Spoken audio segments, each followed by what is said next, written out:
Let's get, and you're going to have a lot. I know actually Half Asian Bill has some context on this. Originally, this was titled... Because he's Chinese. What a piece of shit China, but we realized it didn't delineate enough between the Chinese government and the Chinese people, and we've tried to talk about that. That being said, there still are some issues that I have outside of the Chinese government to a degree. Not a lot, but let's talk about this right now. Everything wrong with China, and not just as a part of this pandemic right now. Right. But I think, if nothing else, this has sort of lifted the veil for a lot of people to realize, like, hey, as far as international trade goes, as far as the agreements, they're not necessarily our friends in every country. Doesn't mean they're necessarily enemies. I don't want to be the, you should be American, buy American. I mean, have you driven a Volt?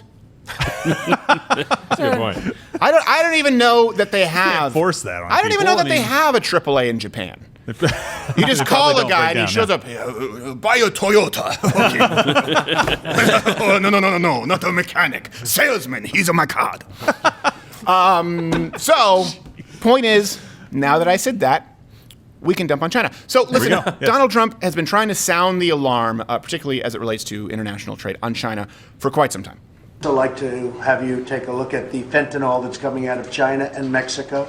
Major Chinese drug traffickers and they have really put very, very strong clamps on them. They've indicted them. When Cuomo they said charge nipple clamps, 25% for a car to go in, and we charge 2% for their car to come into the United States. That's not good. We've taxed China on $300 billion worth of goods and products being sold into our country. He said he was going to stop fentanyl from coming into our country. It's all coming out of China.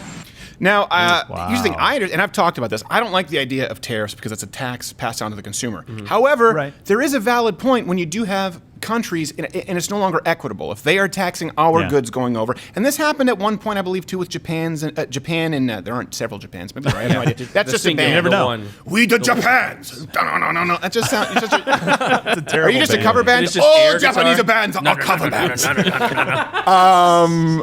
But what Japan was doing with motorcycles, and unfortunately, we did it with Hondas that were coming in, and it was actually Ronald Reagan who did this. I understand it being equitable, but the flip side is a lot of Americans had to buy Harleys, and if I'm not mistaken, that was during the AMF days where they didn't work at all. So they just didn't have access to good motorcycles. But there does need to be a balance of making sure that we aren't competing with slave labor. And you still have relatives.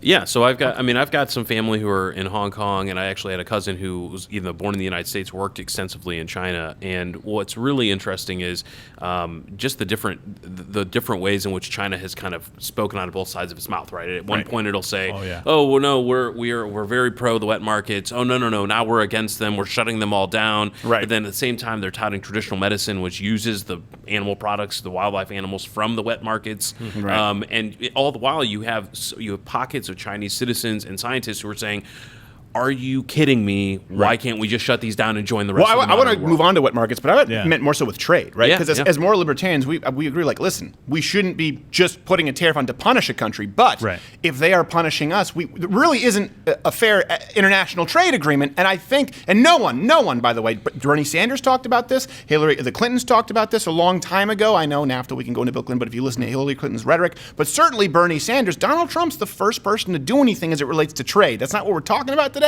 But it has sort of fostered an environment with this festering pustule that has become the Chinese Communist government.